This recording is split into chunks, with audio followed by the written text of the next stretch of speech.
দক্ষিণ সুরমা সমাজ কল্যাণ সমিতি ইউকের কেন্দ্রীয় কার্যকরী সংসদের উদ্যোগে সোমবার পূর্ব লন্ডনের হোয়াইট চ্যাপেল স্টেশনের সামনে এক মানববন্ধন করা হয়।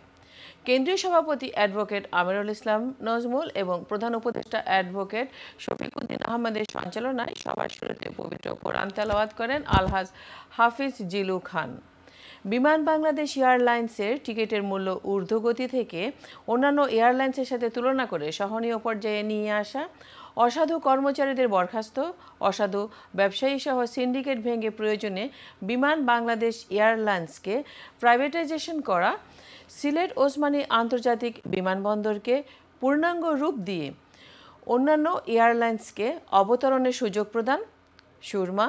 কুশিয়ারা ও মনুনদী খনন কাজ অবিলম্বে শুরু করে সিলেটবাসীকে অকাল বন্যার হাত থেকে রক্ষা করার জন্য মাননীয় প্রধানমন্ত্রীর কাছে জোর দাবি জানান।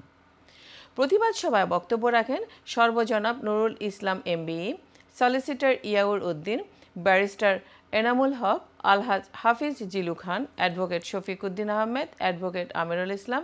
নজমুল সহ আরও অনেকে।